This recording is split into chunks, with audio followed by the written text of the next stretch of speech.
Welcome to part 2 of the Kobe Bryant film room featuring Skip Bayless and the Three Stooges. Right? In the last episode in part 1, we basically talked about the cap on LeBron James and going into the year 21, right? Now let's continue. You can argue that nobody can score different ways more than he can. Because when he puts his head down in his mind to hey, he's 6'8", he's like 270. I don't know, he can post, he can do whatever he wants on a basketball court. You got to give him, to Mike's point, you got to give him credit for what they did after that trade. Wait a second. Wait. So he goes on this tear, and he averages 34, 9, and 8 to pass Kareem. And then he hits the psychological and physical wall because he's 38 years of age. So he misses a bunch of games. He played 10 out of the last 26. Right, okay, so hitting that wall is old age, y'all. He's not going to be able to put full-on energy in every single game like he did in his younger years, right? So he did play well, but I also do think that in some instances he did play bad, right? Now, the numbers are not going to tell you that. The numbers are going to say, oh, he just played phenomenal all year. And it was off and on, right? If you watch those games, you would clearly see that there was some slippage, right? Which is normal, right? You won't kill a guy for being 38 years old. Games. So he's refreshed for Memphis, and he's refreshed for Golden State. And then we get to Denver, and if you want to go mile high altitude, I'll give you that half of an excuse. I'm not going to give Keyshawn that. That's bullshit. Mile high altitude? Bro, get the fuck out of here. But here's my problem.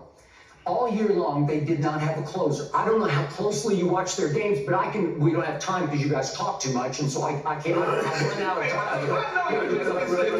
time. He meant that shit because all they've been doing is interrupting him on the other shows. But yeah, getting back into this conversation about being a closer, right? Like what I mean by closing, right? You're up 10 or you're down 10, right? Finishing off the games, right? Finishing people off, closing the deal. In order to close the deal, you have to have a variety of weapons at your arsenal. Mid-range, post-ups, three-point shot, floaters, be able to drive, creativity, playmaking.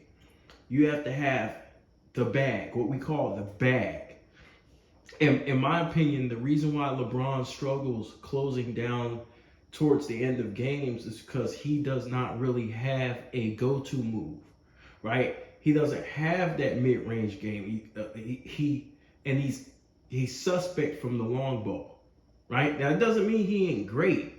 It just means down the stretch of games, you have to rely on other aspects of your game, but he does not have those other dimensions in order to be as successful as he could be, as he could potentially be. Yes, you talk too much. Which is why he needed a Kyrie Irving. And see, this is what goes on in the subconscious minds of a lot of LeBron James fans, right? LeBron James fans were asking for Kyrie. Hell, LeBron was asking for Kyrie because he knows that Kyrie's a closer. Kyrie's one of the best closers, if not the best closer in the entire NBA. Last year, Kyrie led the league in fourth quarter scoring, I think, up until he got traded, right? Then De'Aaron Fox led it, right? But Kyrie has the full arsenal. The handles, the ability to get to wherever he wants on the court, the ability to hit the three, the ability to pull up from mid-range, the ability to post up. He is hell to deal with and in late game situations. He's extremely clutch, and he can completely take over, right? He could go on a 20-point run by himself in one quarter, right? This has been Kyrie's MO for his entire career. And so that's what we mean as a closer. LeBron's a good closer, right?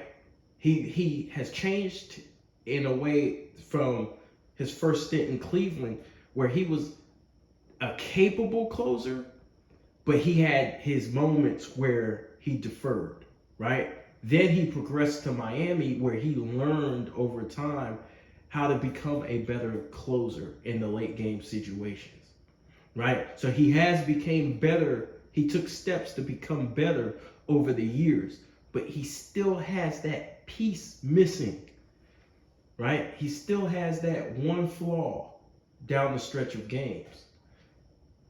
I can show you a dozen games last year that are begging to be closed, and it's not his nature to close games. It's not his forte. So, well, it's not one of his strengths, right? I know people are gonna point. What about the buzzer beaters? Well, the buzzer beaters is yes. Sometimes he can hit those shots, right? But it's not his game, y'all.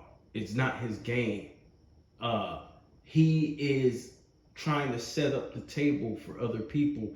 And because his offensive skill set is somewhat limited, he has to either get to the rack or win off a three. There's not really too much going in the in-between game. There's just not.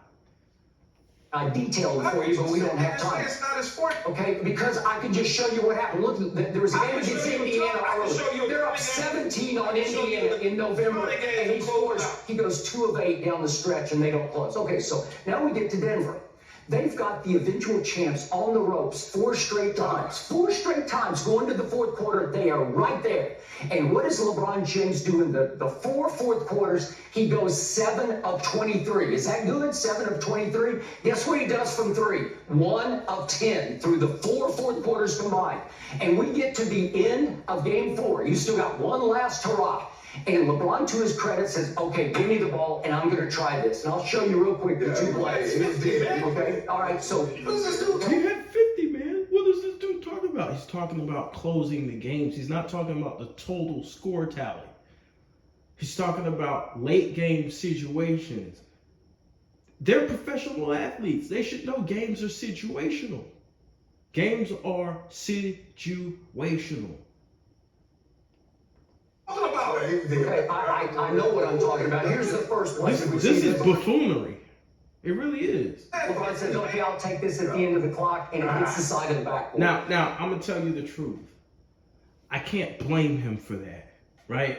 The shot clock was winding down. I think it was up to 3 seconds. It was as low as 3 seconds, y'all. He had to do something, right? We're not gonna act like Kobe and Jordan didn't miss those type of shots, right? They did. They're not perfect either, right? No one is perfect, so we can't cap with Kobe and Jordan either, right? We can't be just hating just to hate.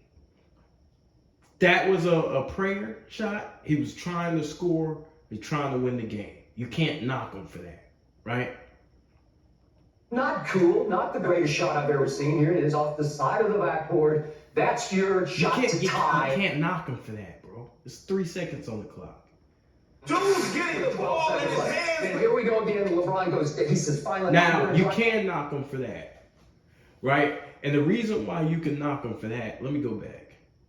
The greatest shot I've ever seen. Here it is off the side of the backboard. That's your shot to tie. Dude's getting the ball in his hands. And here we go again. LeBron. So the reason why you can knock him for that is because, hold on, let's see. He says, finally. Because he put his head down, right?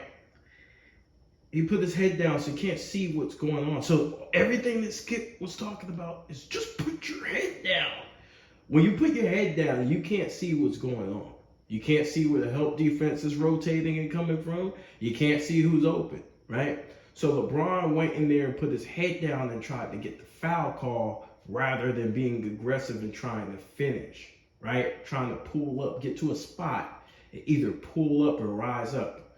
So he's 6'9". He's fully capable of pulling up and getting a fadeaway jumper or a floater or anything in the lane, right? But he drove into traffic because he had his head down. You can fault him for this. The last play, you can't. He was just trying to win the fucking game.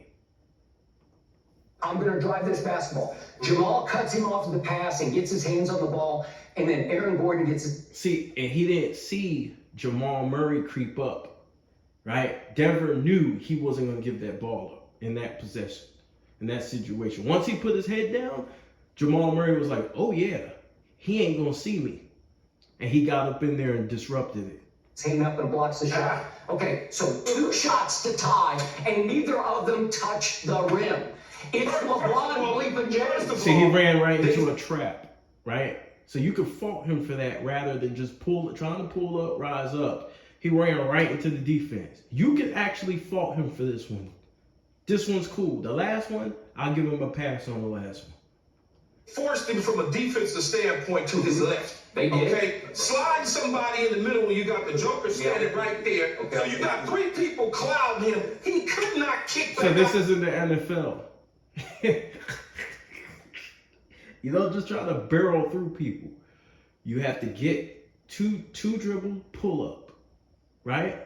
He's 6'9". He can get that shot off, right? These guys are thinking like, oh, all you have to do is just run people over and get to. That's not how the game is played. Anthony Davis slide because you're surrounded by 3 people. Skip. Okay. Stop. And see, they're gonna make an excuse no matter what, right? Now, if that was Michael Jordan, no excuses, no fucks given. The fact that it's LeBron James, Keyshawn Johnson just did nothing this whole episode but make fucking excuses. It's ridiculous.